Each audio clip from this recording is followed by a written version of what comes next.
mañana con 29 minutos. Sí, ponga atención al siguiente tema que puede ser de su interés. La Sala del Senado aprobó de forma unánime el proyecto de ley que modifica los estatutos de copropiedad, el cual pone énfasis en aspectos asociados a la administración de edificios y a la adopción de acuerdos con los copropietarios. Súper importante porque la verdad es que todos nos hemos visto envueltos de alguna u otra manera, quienes vivimos en condominios o, digamos, zonas residenciales, claro, de comunitarias, a diferencias con los administradores o las juntas de, digamos, de vecinos. Sí, hay varios cambios y queremos profundizar en esto con Gonzalo Jiménez, director general de Uber Inmobiliario. Gonzalo, muchísimas gracias por acompañarnos. Muy buenos días. Buenos días. Bueno, partamos hablando por, primero, una mirada general, ¿no?, de estas modificaciones que surgen por necesidades que se habían visto respecto a la convivencia al interior de comunidades, ya sea en edificios o en condominios de casa. Correcto. Bueno, entendamos que esta ley, en el fondo, abarca 47.000 comunidades en Chile. O sea, entendamos que estamos hablando prácticamente más del 50% de la población chilena vive en comunidades. Vivir en comunidades es bastante complejo porque en el fondo sumatoria de criterios, sumatoria de problemáticas personales y cuál es el sentido común. Entonces, para esto la nueva ley abarcó ciertas temáticas que hasta el día de hoy están bastante poco visibles en términos de soluciones de problemas. Y por otro lado, afectar la convivencia y más que nada cuidar la plusvalía de los departamentos, que es una temática también importante para la ley de copropiedad. Bueno, ¿y la ley apunta en qué dirección? Porque hay varios temas ahí. Hay muchos vecinos, y uno lo ha experimentado también en términos personales, pero para no hablar del caso de uno, hablemos en colectivo, que muchas de estas medidas las consideran arbitrarias, se judicializan en algunos casos. También hay baja participación de la comunidad en instancias colectivas, digámoslo. Entonces, ¿cómo todo eso entra, digamos, a ser normado desde una perspectiva más moderna en la nueva ley? A ver, entendamos que hasta el día de hoy, o sea, lo que es la ley de copropiedad antigua, la ley no prohíbe el tener esa mascota. En el caso de las mascotas. No las prohíbe. Por otro lado, sí las prohíbe los reglamentos internos de copropiedad, que son generados por la inmobiliaria en los proyectos nuevos, y por otro lado, los reglamentos internos. ¿Ya? Exacto. Basado en ese escenario, hay muchas temáticas que la ley de copropiedad no establece como parámetros de convivencias. ¿Ya? Entendamos que la ley de copropiedad está orientada netamente para el tema financiero de gastos comunes, para la copropiedad en términos de organizaciones, en términos de asamblea de copropietarios, comité de administración. Un dato súper importante, la participación hoy en día de la asamblea de comunidades no pasa más del 20% de todos los copropietarios. Muy bajo. Entonces, como decías tú, Juan Antonio, efectivamente la gente que no participa en asamblea posteriormente opina, pero no tiene este... Gonzalo, tenemos acá, perdón, la gráfica respecto a algunas de las modificaciones que se están haciendo. Por ejemplo, este tema que ya mencionamos, no prohíbe las mascotas. ¿Cuál es la modificación desde el punto de vista legal respecto a lo que teníamos antes? La modificación establece que en los reglamentos de copropiedad y en los reglamentos internos no se puede prohibir el uso de esa mascota. Aunque haya acuerdo de la comunidad para eso. Porque entendamos que hoy día, el catastro hoy día más o menos hay 21.000 mascotas de perro y 6.000 gatos viviendo en copropiedad inmobiliaria. El gran tema es que un grupo pequeño de personas toman en forma arbitraria decisiones que afectan en un fondo una convivencia. Entendemos que hoy día las mascotas para la gran mayoría de la gente son parte de la familia. O sea, hay un tema, y yo porque he trabajado con fundaciones y le hemos hecho una campaña aquí respecto a la tenencia responsable. Hay un tema de criterio. O sea, si usted va a tener un tigre de Bengala en un departamento, la verdad es que no. O si va a tener un San Bernardo en un departamento pequeñito donde el perro va a estar abandonado prácticamente todo el día, es muy... O sea, hay un tema de criterio. Uno tiene que contar con las posibilidades para sacarlo, el espacio suficiente, evidentemente hacerse cargo de cualquier consecuencia que la circulación del animal tenga en los espacios comunitarios. Yo creo que esa es como la norma que eventualmente podría regir. El concepto de tenencia responsable de mascota.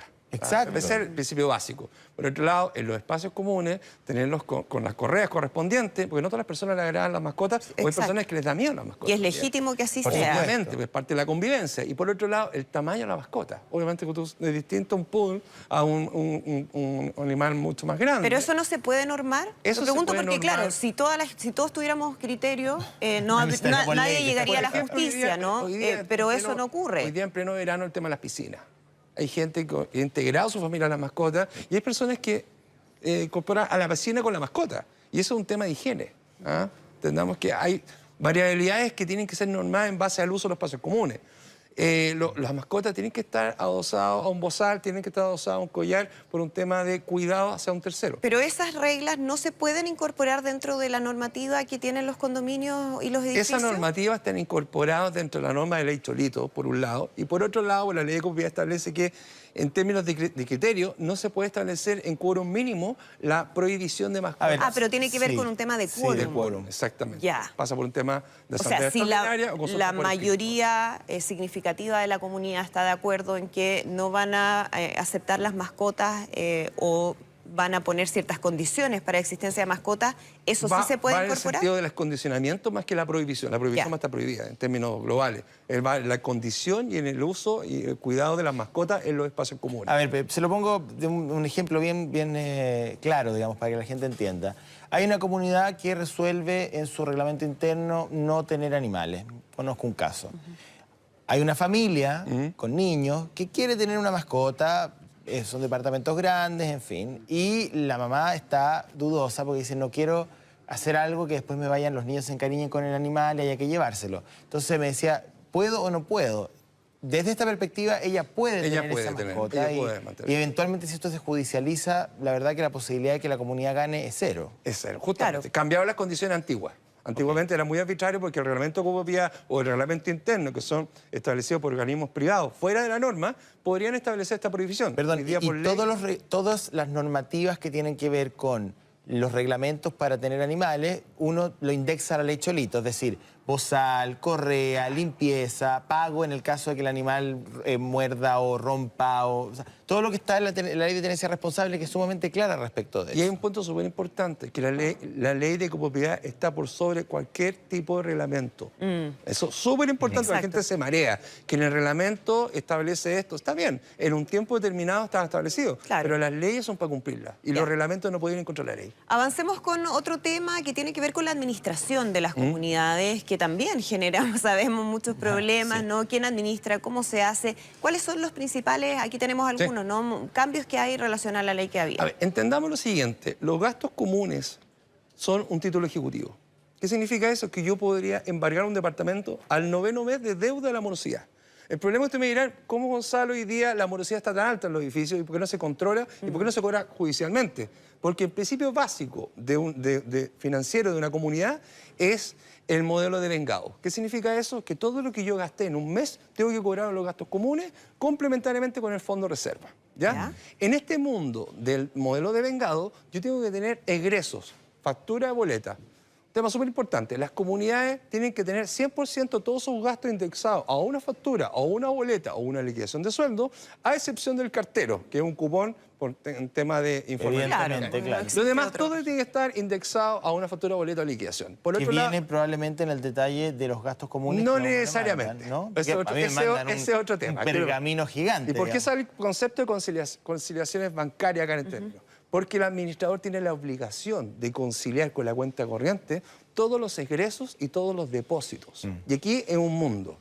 KPI en términos de problemáticas de gestión de edificios. Cuando yo pagué y salgo moroso, directamente porque la administración no concilia. ¿Y eso qué quiere decir? Que yo tengo que identificar todos los egresos, cargarlo en la minuta, ¿ya? Exacto.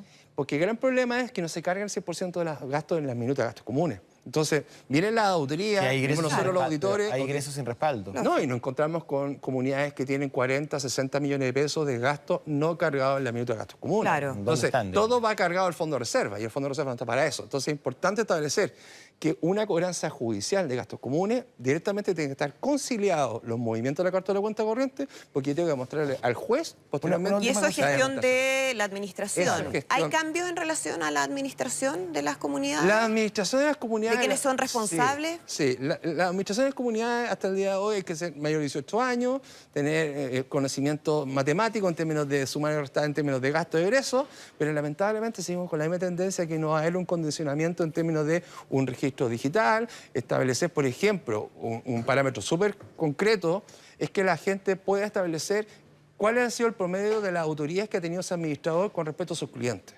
Hoy día hay criterios en base a que yo soy un servicio de administración, te doy el teléfono de mi primo, mi amigo, Claro. y ellos como son como compadrazgo. supuestos clientes y un referido bastante informal. Entonces, hoy día- ¿Manejan ustedes cifras de morosidad de gastos comunes? Interesantes. Sí, las morosidades hoy día han subido notablemente por este tema social que ha pasado en Chile. Y por otro lado, por el mal manejo del management del edificio en base a las no conciliaciones. Un dato súper importante. De nuestras autoridades que hemos desarrollado en estos años, el 5% de las administraciones concilia. Y el problema de los gastos comunes es la falta de conciliación bancaria. Entonces, Bien. producto de eso, se produce un desorden consigue el pago. financiero. Claro, se necesita claridad total, transparencia respecto a las cuentas. Estamos hablando de montos bien significativos de dinero, así que bueno, es un tema muy importante Muchas que gracias. quisimos profundizar, Gonzalo. Listo, Muchísimas muchas gracias por gracias. acompañarnos. Hasta luego. Que estén muy bien.